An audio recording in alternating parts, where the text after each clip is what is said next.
Sihat. Apa dia? Ha? Jauh. Jauh.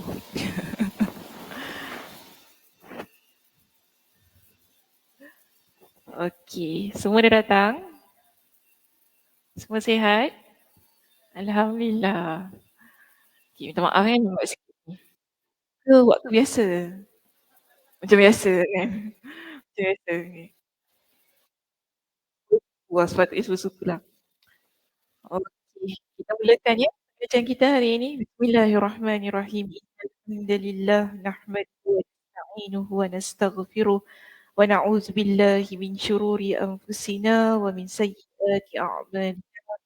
من يهده الله فلا مضل له ومن يضلله فلا هادي له وأشهد أن لا إله إلا الله وحده لا شريك له وأشهد أن محمدا عبده ورسوله أما بعد ربي اشرح لي صدري ويسر لي أمري واحلل عقدة من لساني يفقه قولي ربي زدني علما وارزقني فهما اللهم إنا نسألك علما نافعا ورزقا طيبا وعملا متقبلا.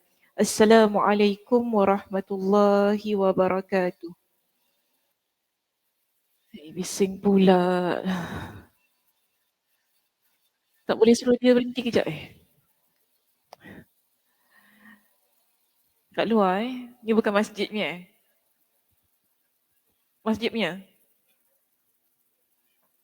Ha? Masjid ni punya ke bukan?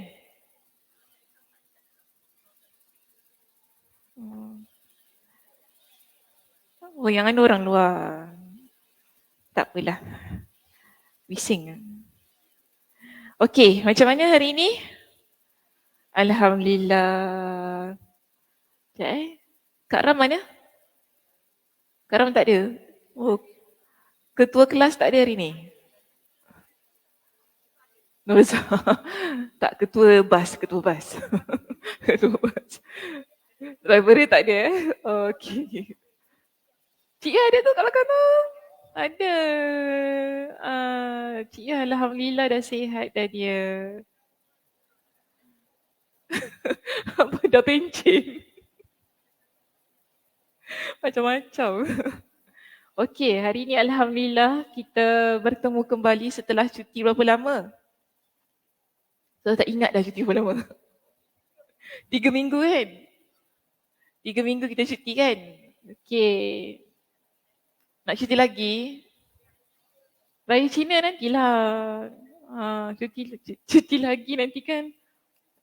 Tak, cuti terus Raya Cina bila pula?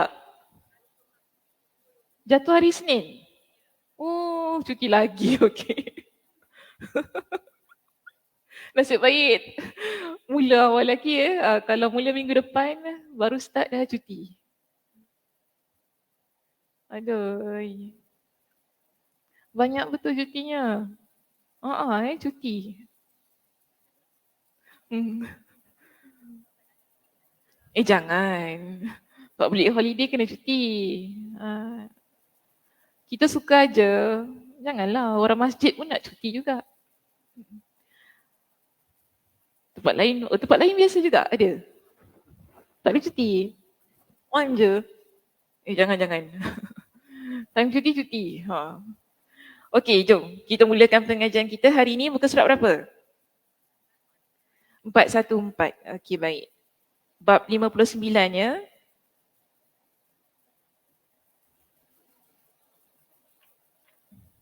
Boleh habis ke hari ni?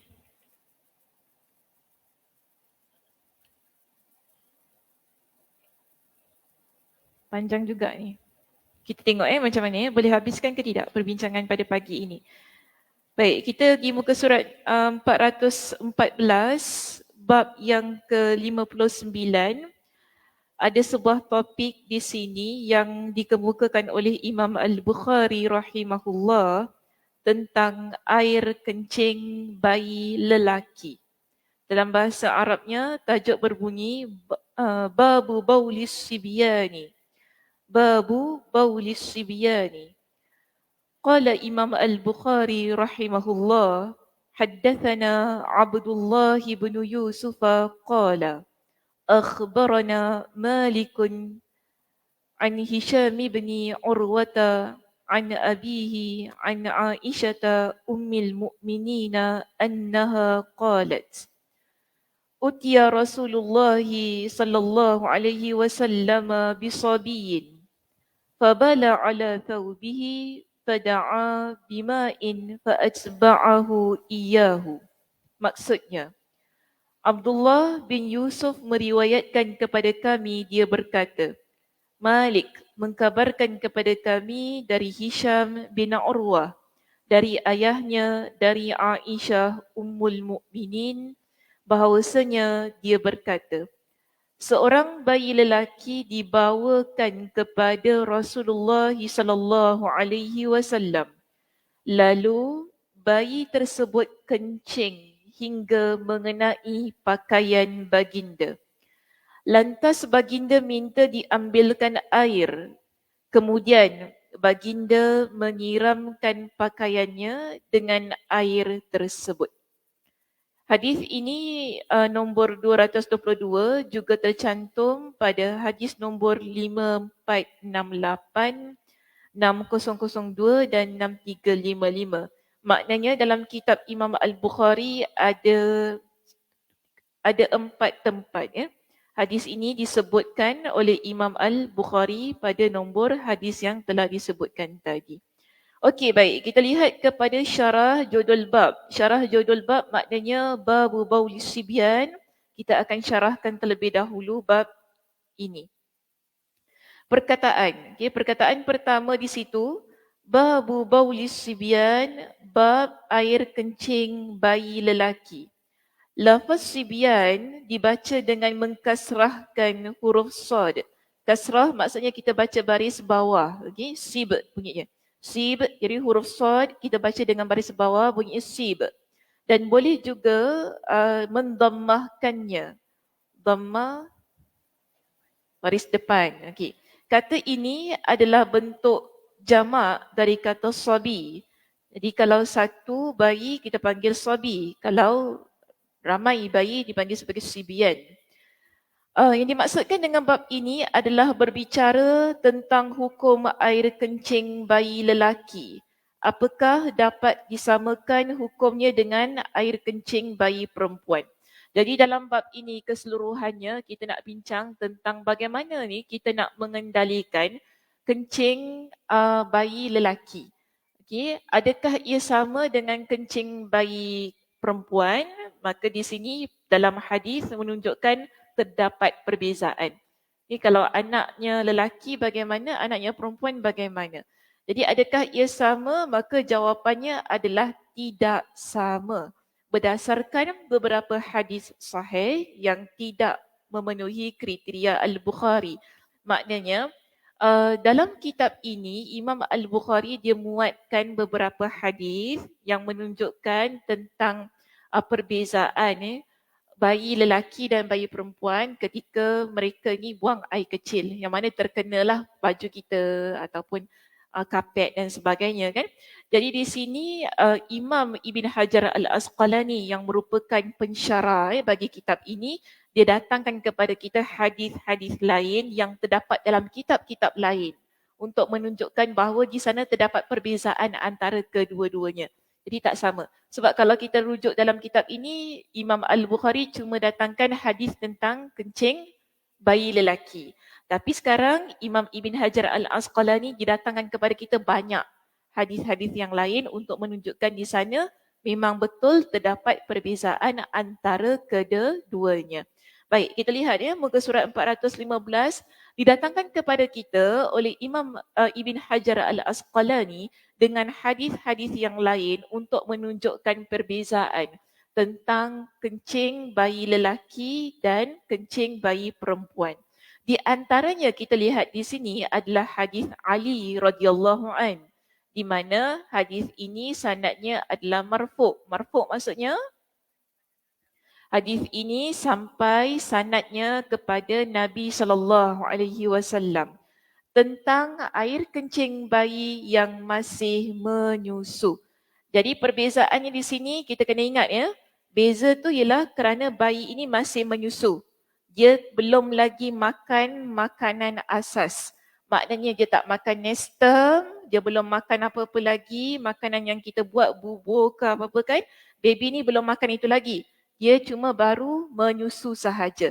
Jadi berbeza cara kita nak handle air kencing bayi yang masih lagi menyusu. Maka di sini kita lihat hadis riwayat Ali yang diriwayatkan oleh Ali, dia kata tentang air kencing bayi yang masih menyusu. Beliau sallallahu alaihi wasallam, jadi Nabi sallallahu alaihi wasallam ada menyebutkan tentang hal ini, iaitu Ali radhiyallahu an, dia kata apa? Yundahu baulul ghulami wa yughsalu baulul jariyah. Air kencing bayi lelaki cukup disiram dengan air. Sedangkan air kencing bayi perempuan harus dicuci. Maksudnya begini, kalau bayi lelaki tu, kalau dia kencing kena dekat baju kita, kita ambil air, kita just siram begini dan kita kocok-kocokkan dah sudah. Settle. Tapi kalau bayi perempuan tak boleh. Bayi perempuan kena buka, cuci macam biasa. Okay, itu maksudnya. Jadi ini yang Nabi SAW beritahu kepada kita tentang perbezaan antara keduanya itu. Yang mana dia kata di sini, hadis ini diriwayatkan oleh Ahmad dan penulis kitab Sunan. Maknanya hadis ini diriwayatkan oleh ramai perawi hadis. Bukan hanya bukan hanya disebutkan oleh Ali radhiyallahu an, tetapi diriwayatkan oleh ramai perawi-perawi hadis yang lain. Antaranya di situ ialah oleh Imam Ahmad dan oleh para penulis kitab Sunan, kecuali Imam An-Nasai. Daripada mana jalurnya, iaitu sanad itu daripada Hisham, dari Qatadah, dari Abu Harb bin Abul Aswad, dari ayahnya, dari Ali radhiyallahu an. Qatadah berkata, yang demikian itu berlaku kepada bayi lelaki yang belum diberi makanan. Okey, sanad hadis ini sahih. Jadi banyak kali dia tekankan, maknanya bayi lelaki itu kita kena lihat dulu dia dah makan makanan lain ke belum. Kalau dia cuma bayi yang baru hanya menyusu badan sahaja kan, belum lagi dimasukkan dengan makanan-makanan lain pada tubuh badan dia, kalau dia kencing, di situ kita boleh ambil keringanan yang Nabi SAW berikan di sini. Iaitu kita cuma just ambil air, kita siramkan begitu sahaja, dah sudah. Tak perlu nak pakai sabun ke apa kan. Ini keringanan yang diberikan. Berbeza dengan bayi perempuan. Bayi perempuan sama ada dia dah makan ataupun dia belum makan, walaupun dia masih menyusu, tetap kena cuci sebagaimana biasanya. Okay, baju tu kena buka. Sebab kalau kita lihat pada peristiwa yang berikutnya di sini dikuatkan dengan hadis yang lain. Tadi kita lihat hadis pertama, hadis riwayat Ali. So kita ada banyak hadis kat sini. Tengok macam ni.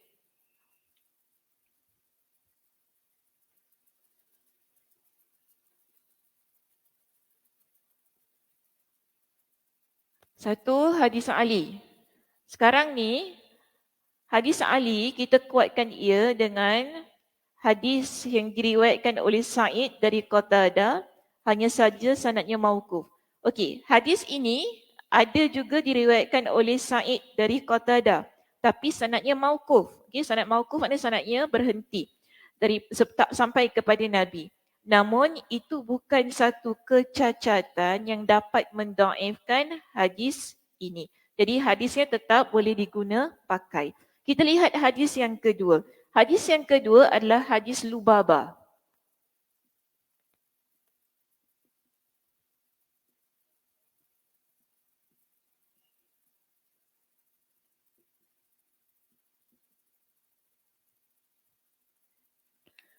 Okey, dalam hadis Lubabah binti Al-Harith yang diriwayatkan dengan sanad yang marfu'. Lagi sekali sanadnya marfu' sampai kepada Nabi sallallahu alaihi wasallam.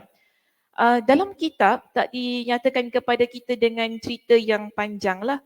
Kalau kita lihat pada sanadnya yang sepenuhnya kita dapati bahawa Lubabah ni dia ceritakan begini. Dia kata, qalat kana al-Husain ibn Ali fi hajri Rasulillah sallallahu alaihi wasallam.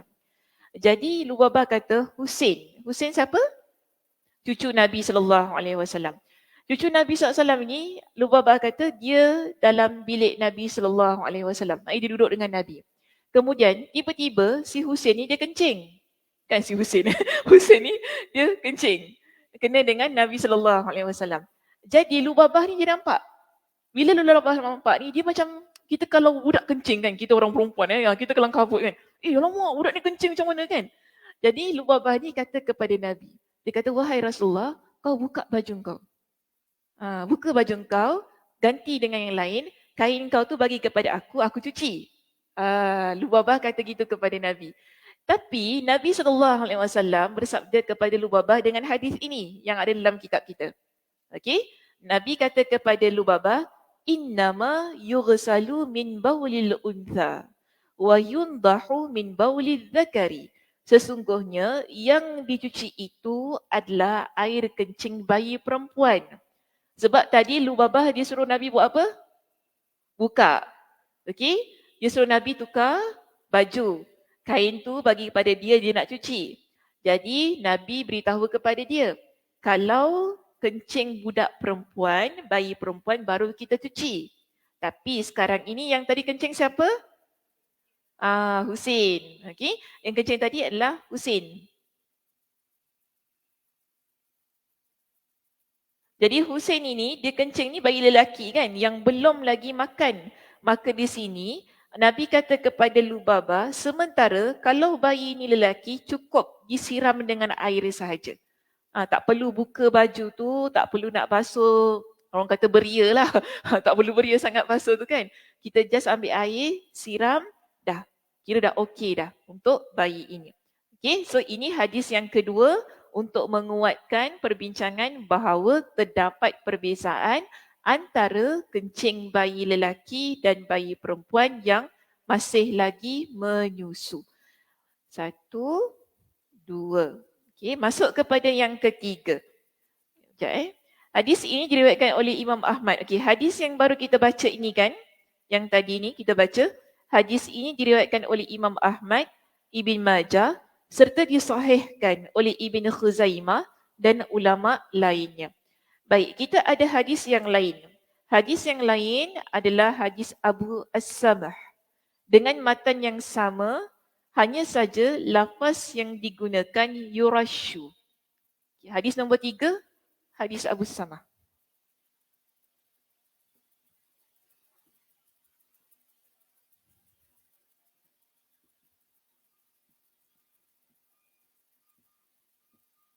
Eja bahasa Arab gini ya. Okey. Yang membezakan hadis ini dengan hadis Lubabah ialah perkataan yurashu.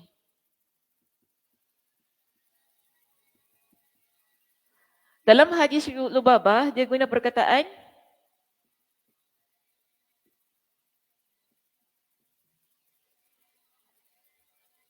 okey. Dalam hadis yundahu, sorry. Dalam hadis Lubabah, kita guna perkataan yundahu. Keseluruhan riwayatnya sama, cuma perkataan ini saja yang berbeza. Dalam hadis Lubabah guna yundahu, dalam hadis Abu Samah kita guna perkataan yurashu. Yurashu maksudnya percikkan. Kalau yundahu tadi siram. Okay. Siram dengan percik beza ke?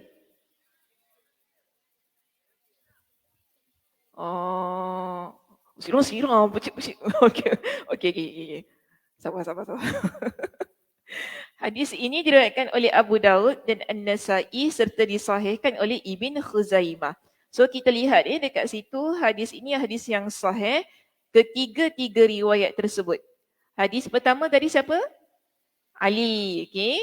Hadis pertama riwayat Ali, hadis kedua riwayat Lubabah, hadis ketiga Abu As-Samah.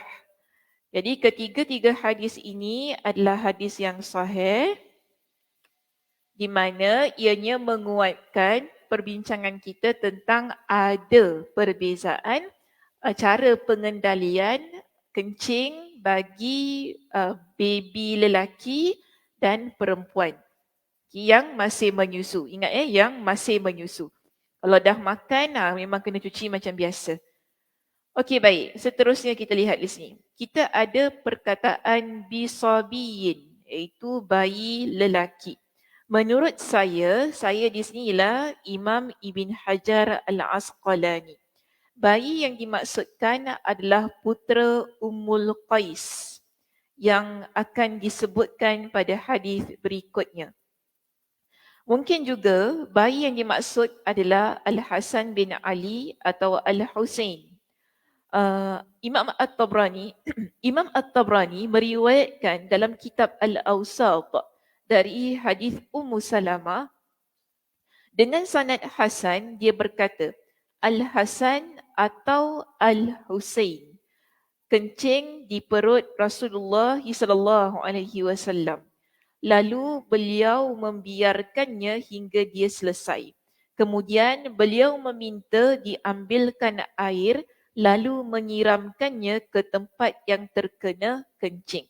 Jadi siapa bayi lelaki ini menjadi persoalan sekarang? Dia anak siapa? Kita ada 3 nama di sini. Okay, satu dia kata anak kepada Ummul Qais. Okay. Kedua sama ada Hasan atau Husain. Jadi ada 3 nama yang disebut oleh Imam Ibn Hajar Al-Asqalani. Apa pun kita lihat pada muka surat yang berikutnya. Dalam riwayat Ahmad dari Abu Layla juga terdapat matan yang sama. Imam At-Tahawi juga meriwayatkan hadis ini dengan sanadnya sendiri dan lafaznya faji'a bil hasani. Al-Hasan dibawa kepada beliau. Di sini lafaznya tanpa keraguan dari perawi tidak menggunakan kata au. Demikian juga yang diriwayatkan oleh At-Tabrani dari Abu Umamah. Jadi tadi yang ada perkataan au tadi atau yang dia tak sure sama ada Hasan atau Husain, itu riwayat Imam At-Tabrani. Kalau kita rujuk riwayat Imam At-Tahawi, dia dengan pasti menyebutkan bahawa bayi itu adalah Hasan tanpa ada keraguan. Okey, kalau riwayat Imam At-Tabrani tadi dia sebut Al-Hasan atau Al-Husain. Tapi kalau riwayat Imam At-Tahawi secara jelas menunjukkan bahawa bayi ini adalah Al-Hasan. Baik, kita lihat seterusnya. Akan tetapi saya lebih merajihkan kalau bayi tersebut bukan Al-Hasan. Tapi di sini Imam Ibn Hajar kata apa? Dia kata yang sebenarnya bayi ini bukanlah Al-Hasan. Dengan alasan bahawa Al-Bukhari sendiri mencantumkan di dalam kitab Aqiqah melalui jalur Yahya Al-Qattan dari Hisham bin Urwah bahawasanya seorang bayi dibawa kepada Nabi sallallahu alaihi wasallam lalu beliau mentahniknya, meletakkan kurma yang sudah dikunyah di langit-langit mulut bayi. Pada kisah ini disebutkan bahawa bayi itu mengencingi pakaian beliau. Baik, adapun kisah Al-Hasan yang benar berasal dari hadis Abu Layla dari Ummu Salamah dan disebutkan di dalamnya bahawa dia kencing di perut Rasulullah sallallahu alaihi wasallam. Demikian pula hadis Zainab binti Jahsy. Dalam riwayat At-Tabrani disebutkan Al-Hasan datang sambil merangkak. Sementara saat itu Nabi sallallahu alaihi wasallam sedang tidur. Dia naik ke atas perut Nabi, lalu duduk di pusat Nabi, kemudian dia pun kencing. Selanjutnya Imam At-Tabrani menyebutkan hadis ini secara lengkap. Dari sini jelaslah perbezaan antara dua kisah bayi tersebut. Baik, kita lihat begini. Dalam kisah hadis ini yang Imam Al-Bukhari sebutkan, baby ni kencing di mana? Nanti, baby ni kencing di mana? Baju. Asal pula perut tiba-tiba. Itulah ada distraction kat situ kan. Oh, takut terbalik. Terbalik tak? Tak apa. Kalau terbalik, Pekiklah ya. Nanti saya pegang benda tu. Kalau terbalik, pekik je lah. Hmm. Kenapa sayang? Uh-uh. Tak apalah, biarkan je. Okey, tengok saya. Jangan tengok dia. Okey, semua tengok saya dekat sini. Baik, tadi dalam hadis Imam Al-Bukhari, kita sebutkan baby tu kencing di mana? Baju Nabi. Kalau Hasan kencing di mana? Jadi cerita sama ke tak? Tak, kisahnya berbeza. Maka baby dia nama Hasan ke Husin?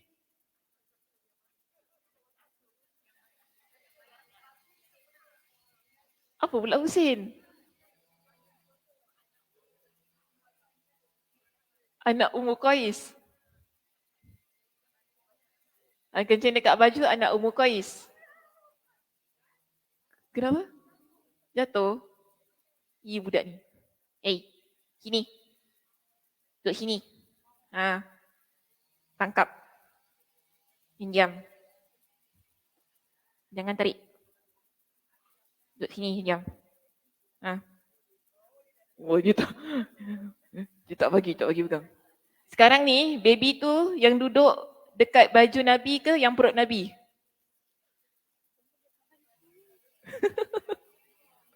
Lydia. Kaki dia.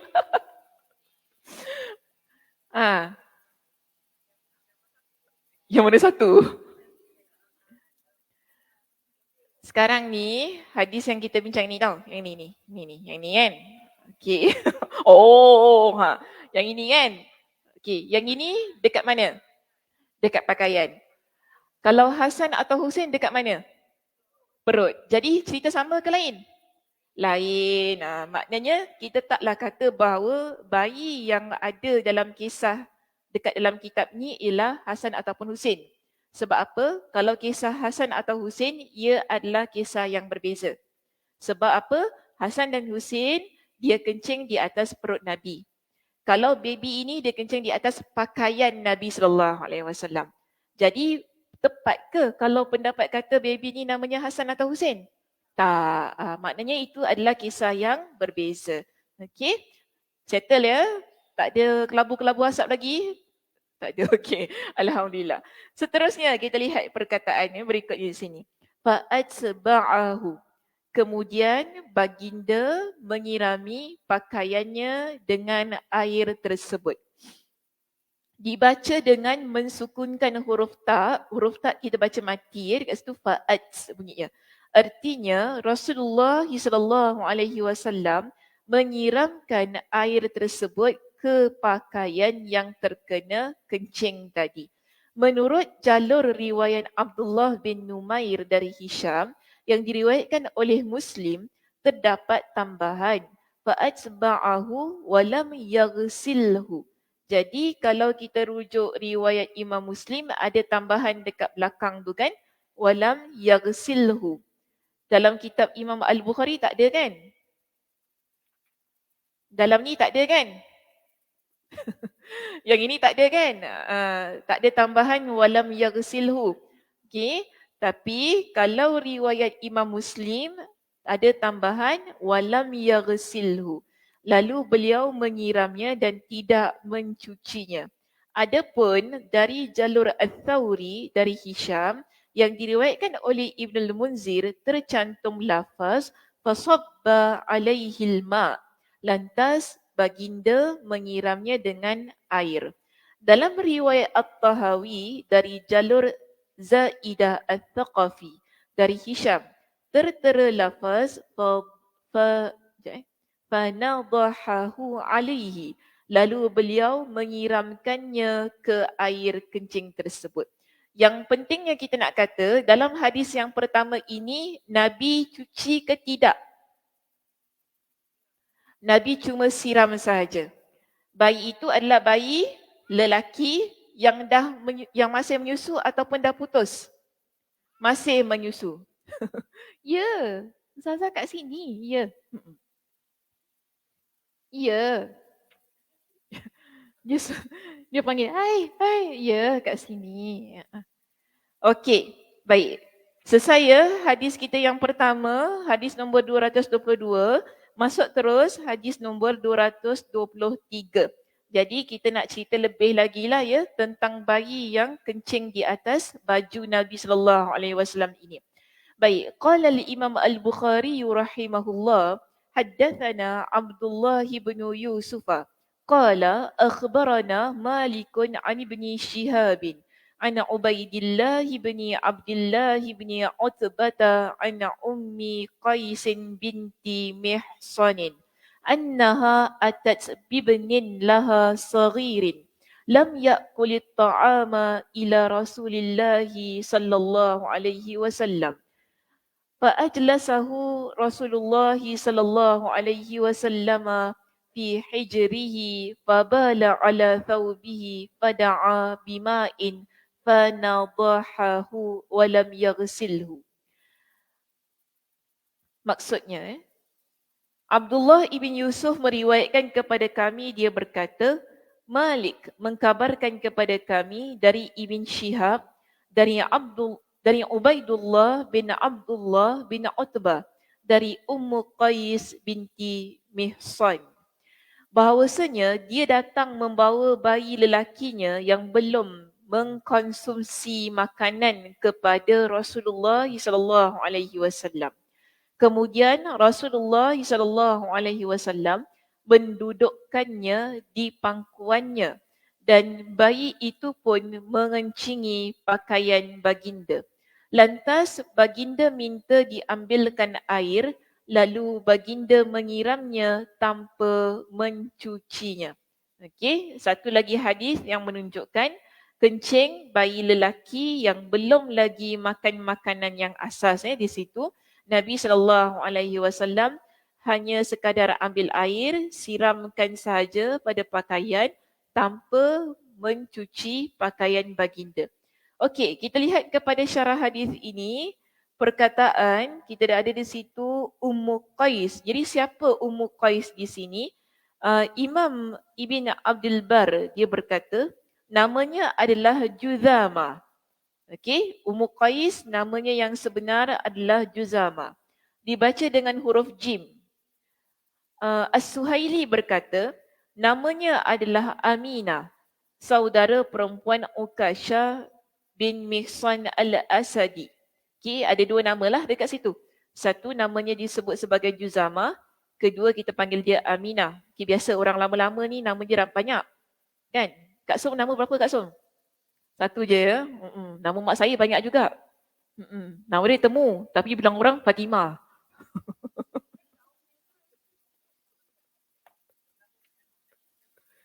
Nama dalam IC Temu. Orang tanya nama siapa? Fatimah. Kau main lagi. Jauh beza kan? Ya, biasalah orang lama-lama nama dia ada banyak. Jadi tak menjadi satu kemusykilan lah. Kalau ada orang sini panggil Juzama kan, ada orang sini panggil dia Aminah. Okay. Ada pula panggil Ummu Qais. Begitulah keadaannya. Baik, so kita lihat di sini. Dia termasuk wanita pertama yang ikut berhijrah. Okay. Jadi bukan calang-calang wanita ya, Ummu Qais ini. Wanita pertama yang ikut berhijrah sebagaimana yang disebutkan oleh Imam Muslim dari jalur Yunus dari Ibn Shihab tentang hadis ini.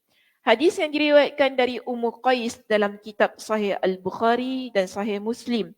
Hanya hadis ini dan satu hadis lagi yang tercantum dalam kitab pengobatan. Jadi ada kitab dalam kitab At-Tib disebut juga tentang kisah anak Ummu Qais ni. Jadi anak Ummu Qais ni kalau kita masuk kalau kita rujuk dalam kitab Sahih Imam Al-Bukhari dan Sahih Imam Muslim, ada dua kisah saja. Satu, kisah anak dia yang kencing di baju Nabi. Kedua, kisah anak dia ni dia sakit. Jadi bila anak dia sakit ni, dia masukkan jari dekat tekak anak dia tu. Kan? Jadi bila Nabi nampak tu, Nabi tegur dia, kenapa masukkan? Tu kan? Jadi Nabi perintahkan dia guna satu kayu ud. Ada satu kayu ud ini Nabi sebut, guna kayu itu untuk letak dekat tekak anak dia. Kayu tu disebut oleh Nabi sebagai kayu yang memiliki banyak khasiat daripada sudut perubatan. Tapi saya tak sebut. Lebih lah kat sini kan. Ada kayu namanya al-ud, al-udul hindi, nama kayu itu. Okey, kayu ud. yang digunakan sebagai satu bentuk pengubatan bagi mereka yang ada sakit dekat tekak. Jadi ini yang berlaku kepada anak Ummu Qais, itulah yang Nabi SAW perintahkan kepada dia. Jangan jolok guna jari. Nabi larang. Okay? Anak itu dibuat sedemikian. Baik, seterusnya itu kisah lain lah ya. Yang mana nak dikatakan kalau kisah anak Ummu Qais ini dia dua saja. Satu, dia kencing di baju Nabi. Kedua, tentang dia jolok tekak anak dia tu kan yang Nabi SAW perintahkan guna kayu ud. Jangan guna jari. Baik, seterusnya ya, kita lihat di sini. Imam At-Tabrani, sekejap, salah. Mana tadi? Okay, masing-masing dari hadis ini menyebutkan kisah dirinya dengan anaknya. Anaknya tersebut meninggal ketika masih kecil pada zaman Nabi sallallahu alaihi wasallam. Jadi baby yang biasa disebut tu tadi kan dengan dua kisah ni, usia bayinya tak panjang, bayi ini dia meninggal dunia. Ada saya baca tapi hadisnya dhaif, disebutkan bahawa Nabi ada doa tentang kesedihan Ummu Qais ini bila Ummu Qais ini anak dia meninggal ni kan, dia sedih, kemudian Nabi doakan kepada dia, moga umur engkau menjadi umur yang panjang. Nabi doa untuk Ummu Qais. Jadi riwayat menyebutkan bahawa memang benar Ummu Qais ni antara wanita pada zaman Nabi yang usianya panjang berkat doa Nabi SAW. Okey, jadi anaknya tersebut meninggal ketika masih kecil pada masa Nabi SAW, sebagaimana yang diriwayatkan oleh Imam An-Nasai. Saya tidak menemukan riwayat yang menyebutkan siapa nama anak Ummu Qais tersebut. Jadi tak disebutkan secara jelas nama anaknya ini siapalah, kan? Tak sebut secara jelas adakah nama dia Ahmad, Abdullah ke, tak. Cuma disebut sebagai anak Ummu Qais sahaja. Okey, seterusnya kita lihat perkataan berikutnya. Apakah yang dimaksudkan dengan lam yakulit ta'am dalam hadis kita di sini? Maksudnya di situ ialah belum mengkonsumsi makanan. Yang dimaksud dengan makanan di sini adalah selain air susu ibu dan kunyahan kurma saat ditahnik, madu yang disuapkan sebagai ubat dan makanan sejenisnya. Jadi anak ini bila dia lahir kan, kita bagi dia susu badan. Kemudian anak tersebut juga ada ditahnik kan. Okay. Sekejap ya, kenapa mata ni dia klik-klik.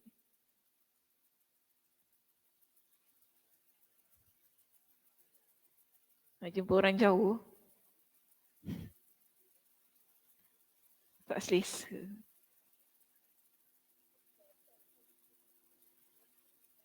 Orang tua-tua.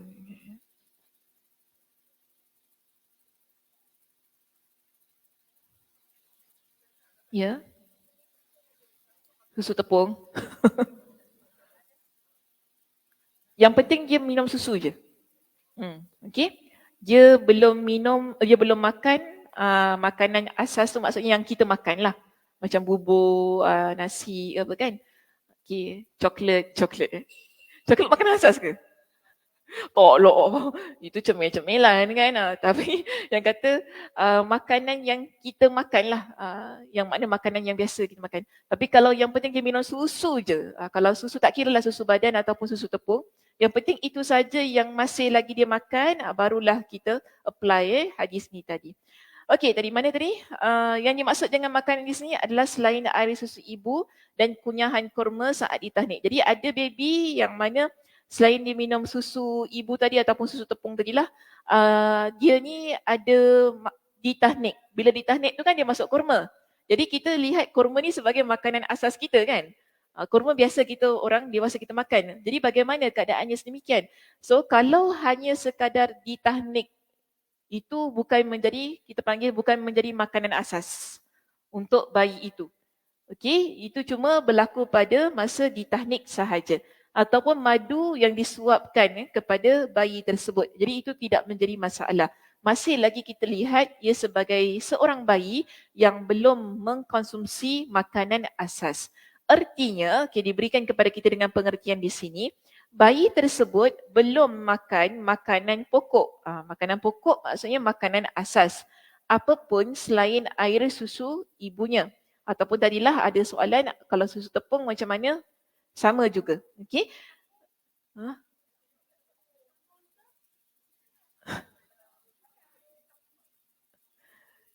Susu yang selamat untuk bayi itu minum semasa dia dilahirkan. Okey. Yang sesuai untuk dia lah. Tak kira lah susu apa pun. Okey. Lembu ke, unta ke. Baby minum susu unta kat negeri Arab Saya tak dengar pula Yang penting susu lah ya. Yang penting susu. Okey. Demikian yang dapat difahami dari perkataan Imam An-Nawawi dalam kitabnya Syarhul Muslim dan Syarh Al-Muhadzab.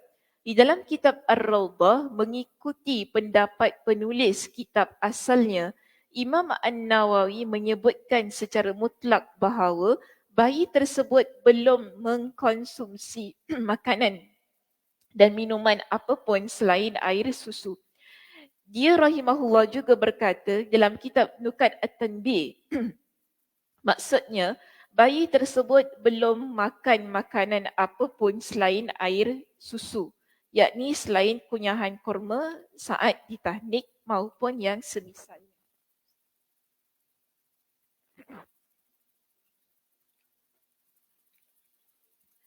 Okey, seterusnya di sini. Di dalam kitab At-Tanbih, Al-Muwaffaq Al-Hamawi mengarahkan pengertian sabda baginda, lam yakul.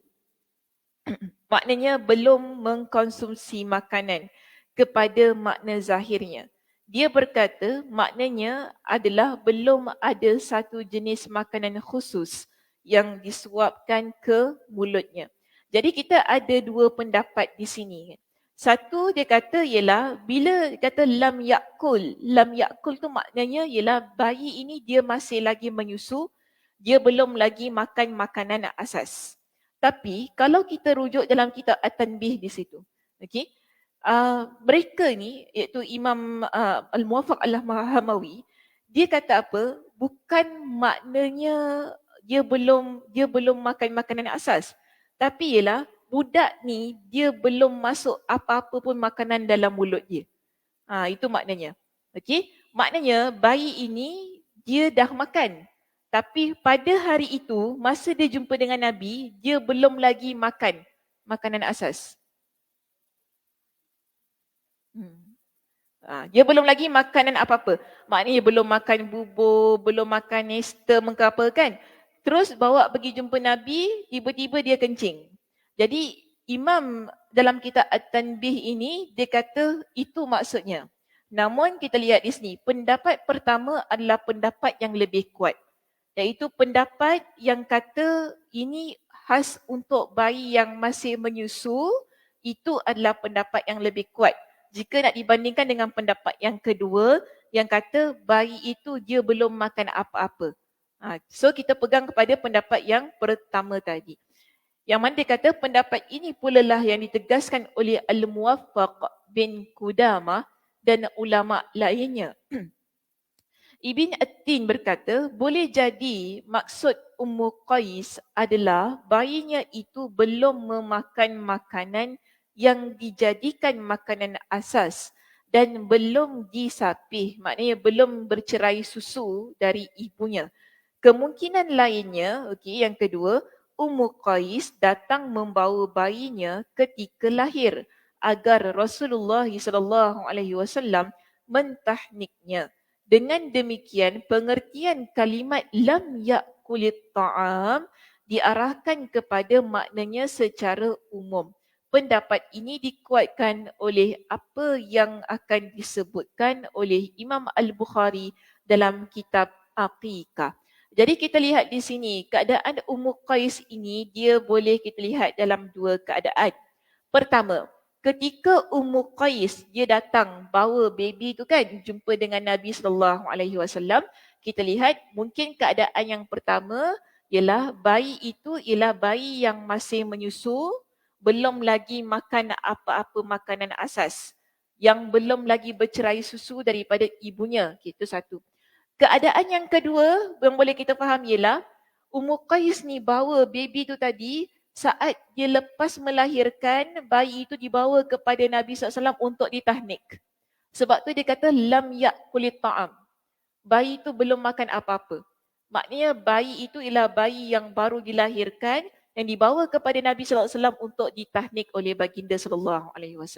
Jadi kedua-dua keadaan itu kita lihat ya, walaupun kita kata okey mungkin bayi itu dia masih menyusu, belum lagi bercerai susu, belum lagi makan apa-apa pun makanan asas, okey, ataupun sama ada dia adalah bayi yang baru dilahirkan yang dibawa kepada Nabi SAW untuk ditahnik. Kedua-dua keadaan ini menunjukkan kepada kita bayi ini belum makan makanan asas. Itu yang jelas. Okey? Itu yang jelas. Maknanya dia belum makan makanan asas, baby ini adalah baby yang masih lagi menyusu. Bila dia kencing dan dia adalah baby lelaki, kita cuma sekadar siram saja. Tak perlu buka baju untuk dibasuh sebagaimana bayi perempuan. Okey? Baik, seterusnya. Perkataan berikutnya di sini fa'ajlasahu. Beliau SAW mendudukkannya. Jadi apa maksud Nabi dudukkan baby itu tadi? Artinya Nabi meletakkannya. Jika kita menganggap bayi ini baru lahir, meletakkan macam mana? Kalau baby baru lahir, kita dudukkan? Jangan nyaya awak. Kan dia gendong lah kan, letak macam ini kan, meletakkannya maknanya. Tapi itu kalau dia adalah bayi yang baru lahir. Mungkin juga kalau dia adalah bayi yang sudah mencapai usia merangkak, disebutkan sini. Maksud didudukkan di sini adalah duduk seperti biasa. Hal ini jika kita menganggap si bayi sudah mencapai usia merangkak. Sebagaimana halnya kisah Al-Hasan. Jadi kalau baby tu dah boleh merangkak, kita faham bila Nabi angkat dudukkan, maknanya duduk macam biasa. Macam tadi saya angkat, Wais tadi duduk dekat pangkuan saya dah dudukkan dia kan. Okey, kita faham begitu. Tapi kalau dia baby yang baru lahir, maknanya just cuma letak sebagai macam menggendong lah begitu kan di pangkuan Nabi SAW. Okey, seterusnya perkataan ala thawbihi, di atas bajunya. Maksudnya bayi itu dia kencing di atas pakaian baginda, yakni pakaian Nabi SAW. Ibn Sya'ban, ulama yang bermazhab Maliki, dia memberikan satu keterangan yang agak ganjil ya bila dia syarahkan perkataan ala thawbi.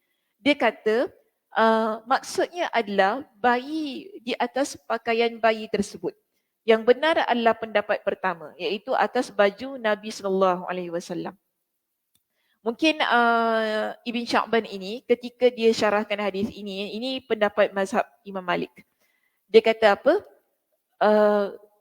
Kena atas baju tu maknanya bukan atas baju Nabi, tapi atas bayi itu sendiri. Okay? Bukan baju Nabi.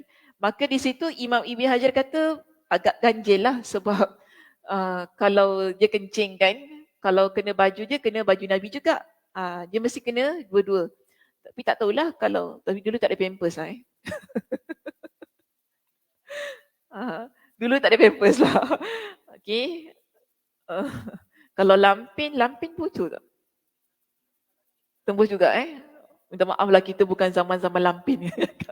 Kalau lampin dia kena pampers saja yang tak. Okey, faham?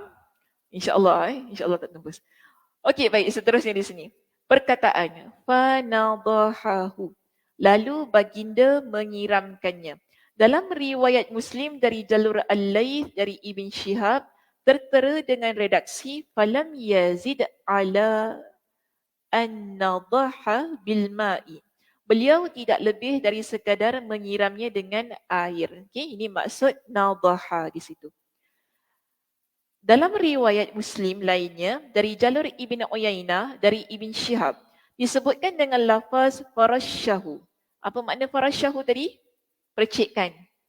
Nadaha siram. Okey? Nadaha siram, rasya percik.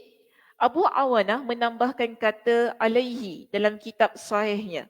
Dalam hal ini tidak terjadi pertentangan antara kedua riwayat tersebut, yakni antara lafaz nadaha, nadaha tadi maknanya apa?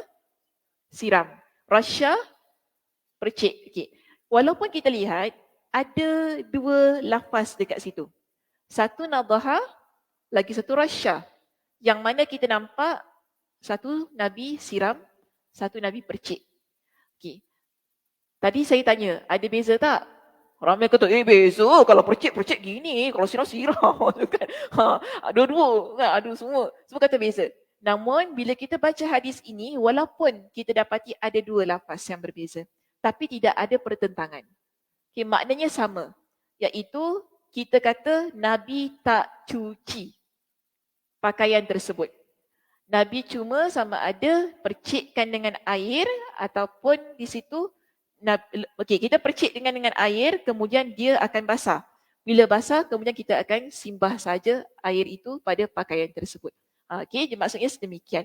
Jadi dia tidak, kita tak kata kontradik lah, kata takkanlah hadis ni kata satu nadaha, satu kata rasya, so kita nak guna mana satu? Dua-dua. Boleh diguna pakai, tidak menjadi masalah. Okey, saya berhenti perbincangan itu sampai situ saja, masuk pada berikutnya. Perkataan walam yaghsilhu, tanpa mencucinya. Okey, pada perkataan ini Imam Al-Asili dia mendakwa bahawa kalimat ini berasal dari ucapan Ibn Shihab. Okey, sebab kalau dalam hadis kita dapati bahawa ucapan ini adalah ucapan siapa?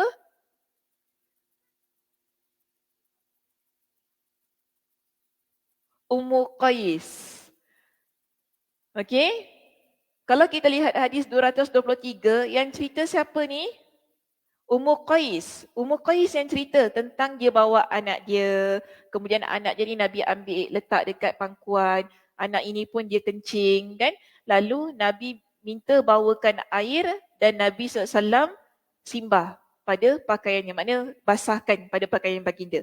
Walam yaghsilhu. Dekat hujung tu kan ada perkataan walam yaghsilhu. Okey. Jadi Al-Asili kata apa? Yang perkataan belakang ini dia adalah tambahan daripada Ibn Shihab. Bukan daripada Ummu Qais. Okey, ini pada penerangannya lah, penerangan kepada kita. Jadi dia dakwa begitu. Dan dia kata apa? Sedangkan hadis yang marfu' hanya sampai pada lafaz fanadahahu. Jadi dia kata hadis yang betul-betul dia berhenti sampai fanadahahu saja. Lihat muka surat 417. Lihat dalam teks bahasa Arab dekat situ. Okey. Sekarang ini di hujung teks hadis ini kan. Bila Ummu Qais dia cerita, dia kata apa? Nabi simbah, ambil air, Nabi siram. Walam yaghsilhu. Nabi tak cuci. Okey, Nabi tak suruh cuci. Jadi hadis ini menurut kepada Al-Asili, kalau ia adalah hadis yang betul-betul marfu' yang sampai kepada Nabi, hanya sampai pada fanadahahu, iaitu Nabi siram. Bila masuk pada perkataan walam yaghsilhu, tanpa mencucinya, itu sudah menjadi perkataan Ibn Shihab. Okey? Ini penerangan Imam Ibn Hajar Al-Asqalani. Dia sebut begitu. Dia rahimahullah menambahkan, matan hadis seperti ini juga diriwayatkan oleh Ma'mar dari Ibn Shihab. Juga diriwayatkan oleh Ibn Abi Shaybah dengan lafaz farasyahu, memerciknya tanpa ada tambahan lafaz yang lain. Jadi maknanya di sini dia kata, kalau kita rujuk kepada riwayat-riwayat yang lain, okay? Riwayat-riwayat yang lain menyebutkan bahawa dia menceritakan kisah ini sampai hanya Nabi percik ataupun Nabi simbah. Sampai situ saja. Bila masuk walam yaghsilhu, ia sudah menjadi penambahan lafaz daripada perawi. Okey, saya nak berhenti sampai situ saja penerangannya. Sebab yang lain semua dia ceritakanlah tentang penambahan-penambahan tu kan. Baik, masuk muka surat 420, lihat kepada perenggan tentang pengajaran hadis. Okey, saya nak tutuplah perbincangan hadis ini. Sebab yang atas tu dia cerita tentang penambahannya di mana dan sebagainya, tak menjadi masalah lah bagi saya. Baik, dari hadis ini kita dapat mengambil beberapa faedah. Okay, kita tutup perbincangan hadis ini dengan beberapa faedah yang boleh kita ambil.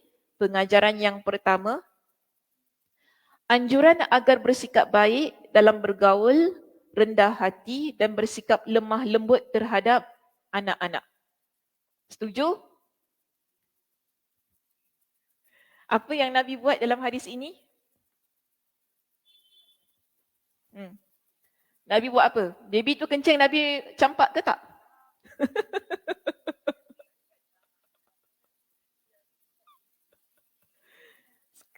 Baby tu kencing kan? Dekat baju Nabi kan? Apa Nabi buat? Nabi habiskan. Biarlah budak tu kencing. Dia kata, angkat. Oh, budak ni kencing kat baju aku. Nabi tak buat gitu. So kita nampak dekat sini bagaimana santunnya Nabi SAW terhadap kanak-kanak. Okey? Bayi kecil. Sebab itu dalam hadis Nabi SAW yang lain, Nabi kata apa? La yarhamullahu man la yarhamun nas. Allah Subhanahu Wa Taala tidak mengasihi orang yang tidak mengasihi orang lain. Jadi kita perlu ada rasa kasih sayang kepada kanak-kanak. Ada seorang sahabat Nabi yang namanya Al-Aqra' ibn Habis. Kan? Dia nampak Nabi cium Husin atau Hasan. Jadi dia kata kepada Nabi, wahai Rasulullah, aku ni ada 10 orang anak. Tapi satu pun aku tak pernah cium. Dia kata gitu pada Nabi. Kita bayangkan, kita kalau ada anak, tapi satu orang pun kita tak pernah cium. Macam mana? Kelakar. Kelakar, macam kelakar kan? Tapi kita nampak, sahabat ni kata apa, aku tak pernah cium. Aku ada 10 orang anak. Satu pun aku tak pernah cium. Dia sayang tapi dia tak cium. Okey, ada orang dia macam itu ya.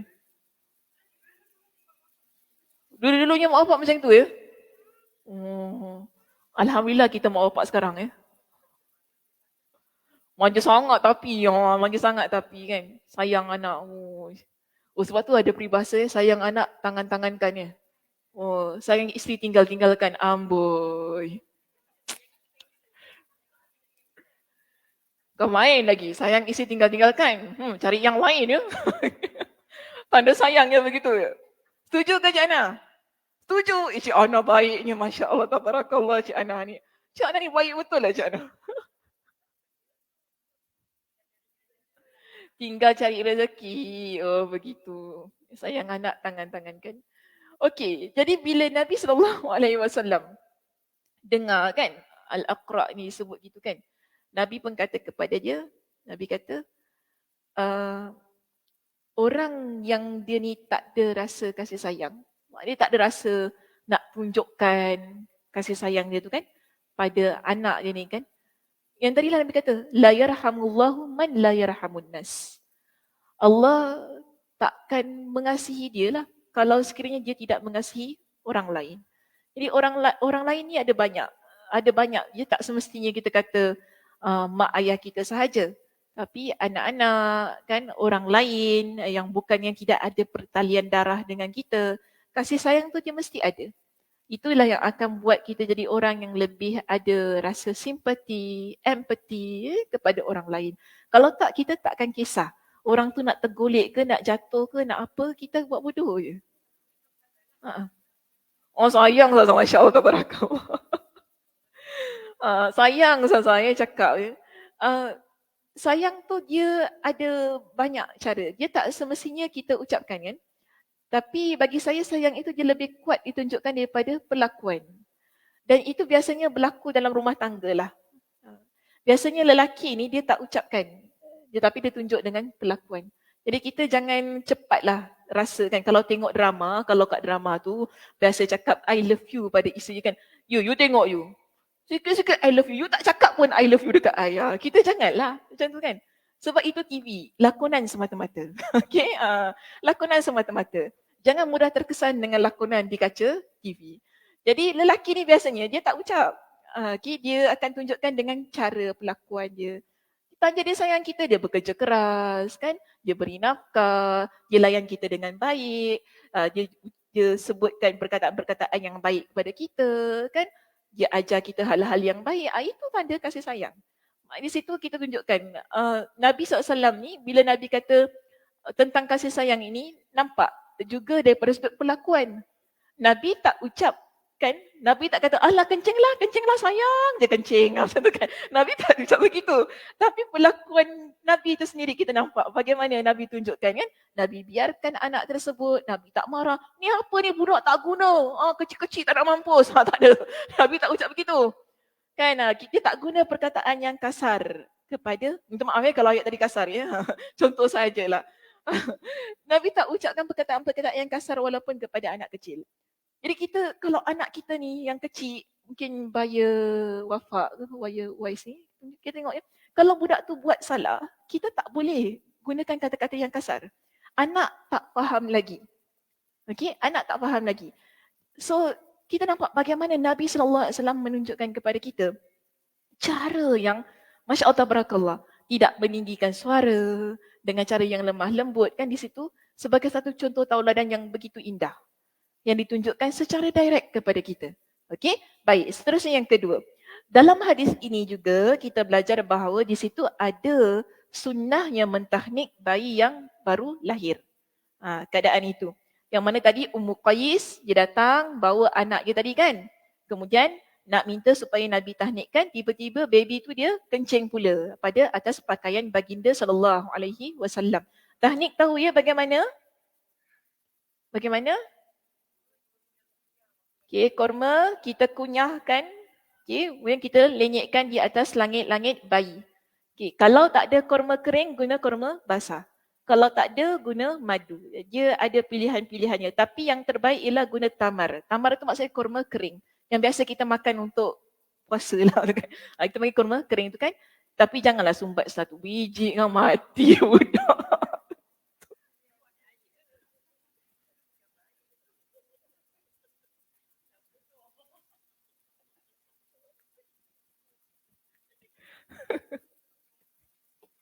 Sumbat.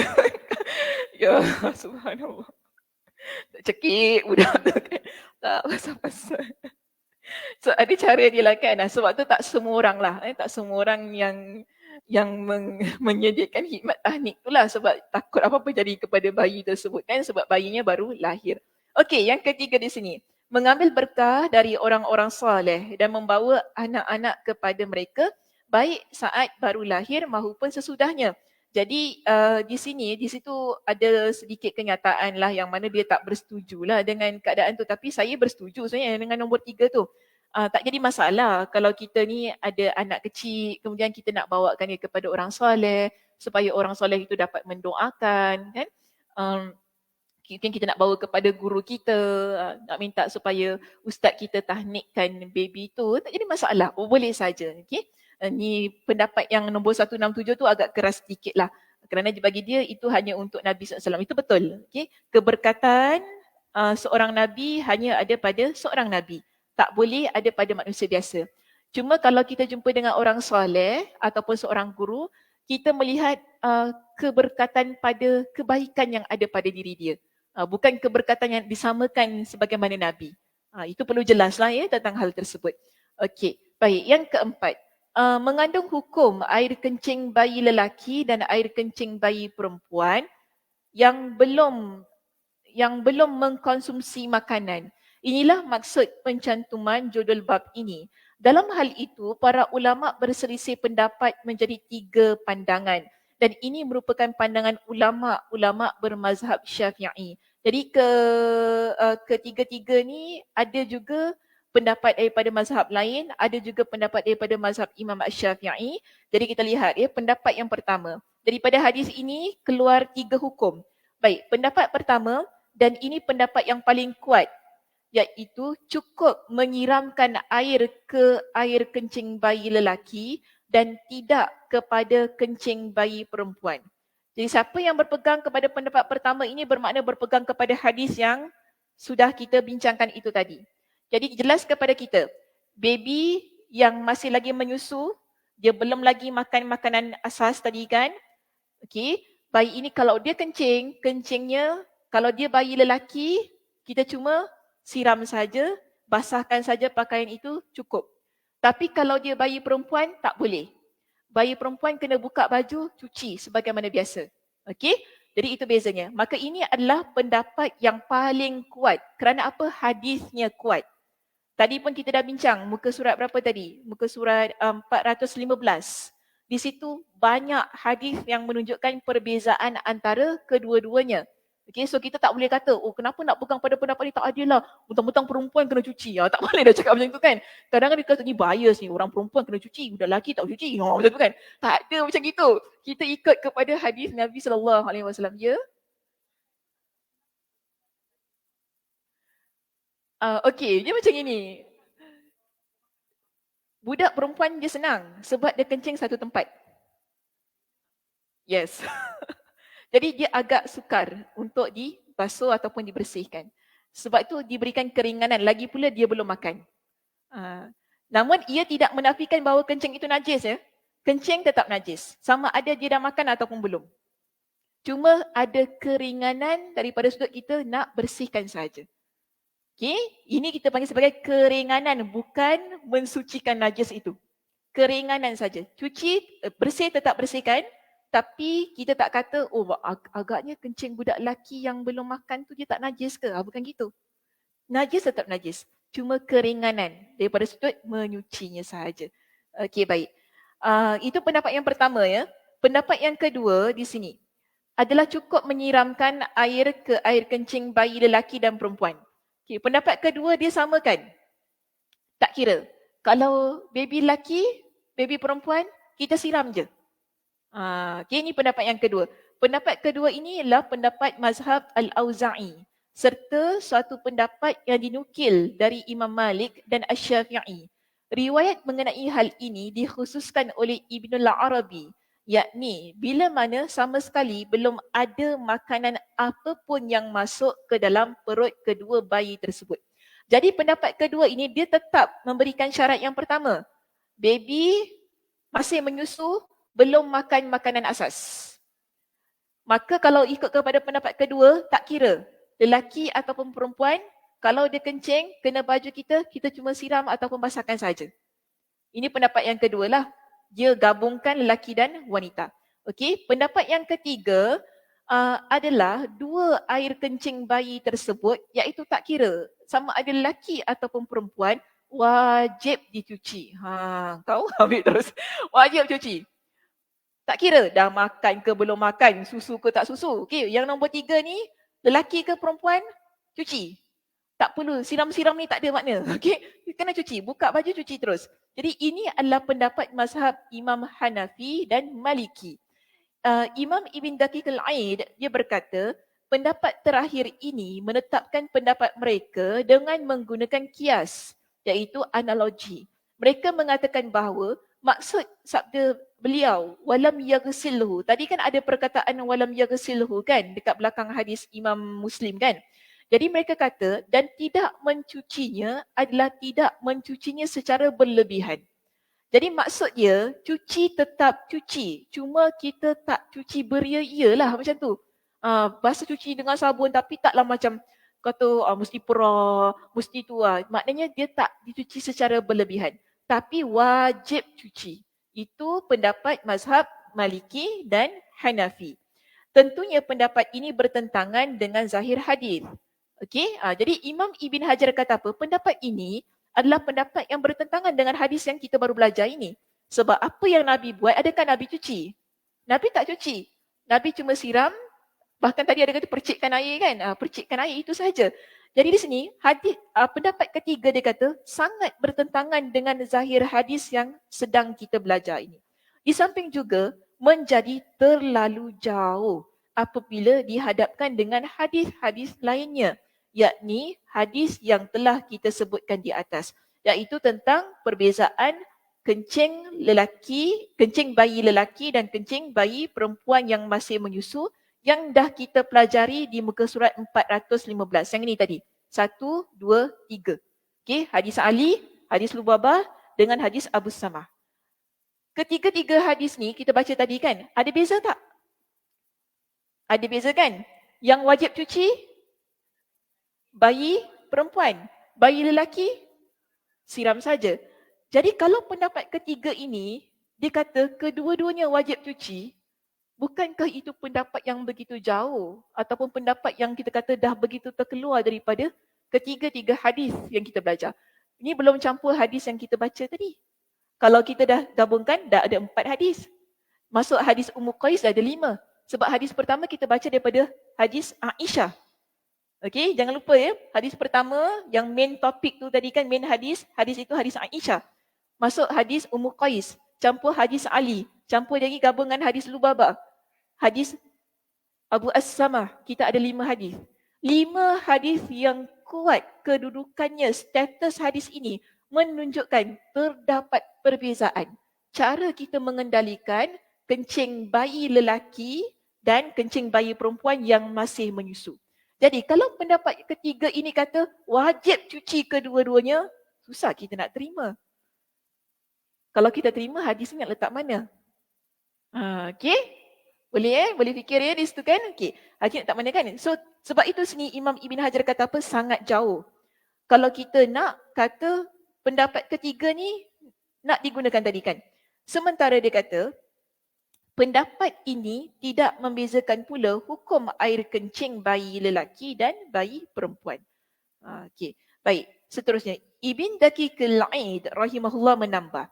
Terdapat beberapa pandangan yang disebutkan mengenai perbezaan di antara keduanya.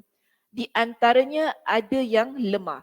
Sedangkan pendapat yang paling kuat darinya menyatakan bahawa sesungguhnya jiwa manusia cenderung lebih bergantung kepada lelaki daripada perempuan. Sehingga keringanan pun didapatkan oleh kaum lelaki dalam isu kencing bayi lelaki itu tadilah kerana umumnya banyak terdapat kesulitan di dalamnya. Jadi dia kata dalam kehidupan ini ikut kepada pendapat Imam Daqiqil Aid lah rahimahullah. Dia kata kenapa kencing bayi lelaki ni diberikan keringanan itu tadilah. Dia kata sebab kita ni banyak hal lebih banyak bergantung kepada lelaki ya begitu. Jadi sebab tu diberikan keringanan lah. Ini pada pendapat dia lah begitu. Tapi bagi saya pendapat yang menyatakan, dia tak nyatakan dalam kitab ya. Pendapat yang menyatakan kencing lelaki ni dia mudah bersepah tu lebih relate lah. Lebih senang nak faham kan. Kalau perempuan dia kencing satu tempat. Kalau lelaki dia kalau tak jaga dia akan berkicau tu kan. Jadi susah. Kalau baby lelaki ni kan, lagipun baby lelaki ni dia kalau ikut kepada adah orang Arab ni, orang Arab lebih suka dokong baby lelaki. Sebab baby perempuan ni banyak kena jaga macam tu kan. Jadi mereka lebih suka dokong baby lelaki, lebih suka meraihkan baby lelaki lah begitu. Senang bagi mereka. Sebab perempuan mereka masih jagalah. Walaupun tu baby kan, kena nak jaga juga. Okay, nak pegang baby perempuan ni, dia bukan macam kita, semua orang, semua nak lelaki perempuan nak pegang macam tu kan. Semua baby lelaki perempuan nak cium. Tak, mereka tak. Kita tengok dulu. Lelaki boleh ke tak, perempuan boleh ke tak, begitu kan. Ya, anak orang Arab ni beza sikit tau. Anak orang Arab ni dia tak boleh sesembarang kita pegang. Kalau pergi umrah, hati-hati ya. Jangan pegang, nanti takut mak bapak dia marah. Mak dia okey lagi, kalau bapak dia tak boleh. Dia pantang. Lagi-lagi anak dia perempuan. Jatuh kau. Lagi-lagi anak dia perempuan. Kalau kita nak ambil gambar ke apa, hati-hati. Jangan terambil gambar anak perempuannya. Boleh jadi gaduh. Sebab mereka amat menjaga anak perempuan ni. That's why anak perempuan tak semua orang boleh dokong. Sebab tu dia adalah cara dia dekat situ kan. Okey, seterusnya yang kelima yang terakhir di sini ya. Sebahagian ulama yang bermazhab Maliki memakai hadis ini sebagai dalil bahawa mencuci harus lebih dari sekadar menuangkan air pada tempat yang terkena najis. Menurut saya, di situ Imam Ibn Hajar Al-Asqalani, saya itu maksudnya, ini menjadi rumit bagi diri mereka sendiri kerana mereka mengklaim bahawa maksud kata nadhu adalah mencuci. Okay. So yang kelima tu tak ada masalah sangatlah. Itu pendapat mazhab Imam Malik. Okay. Kita mazhab Imam Ash-Syafi'i, pendapat mazhab Imam Ash-Syafi'i yang pendapat pertama tadi ya, muka surat 420, pegang kepada pendapat yang pertama, pendapat yang lebih kuat. Okay, yang belakang tu tak apa, tinggalkan sahaja. Itu catatan penting yang tidak berapa nak penting sangat. Yang penting yang biasa-biasa sajalah. Yang nak saya dah sebutkan tadi sebenarnya pendapat itu. Yang dia kata bila diberikan keringanan pada kencing bayi lelaki yang masih menyusu, Tak bermakna kita kata kencing dia bukan najis. Itu maksud daripada keseluruhan catatan penting di situ. Nak katakan kencingnya masih lagi najis, masih lagi perlu dibersihkan, cuma diberikan keringanan pada pengendalian kencing itu sahaja. Okey, itu sahaja perbincangan kita pada pagi ini. Lebih masa dah saya pagi ni. Tak apa ya. Minta maaf ya. 11.31 berhenti lama. Okey, insya-Allah jumpa pada minggu hadapan. Saya tutup dengan tasbih kafarah. Subhanakallahumma wa bihamdika asyhadu an la ilaha illa anta astaghfiruka wa atubu ilaik. Assalamualaikum warahmatullahi wabarakatuh.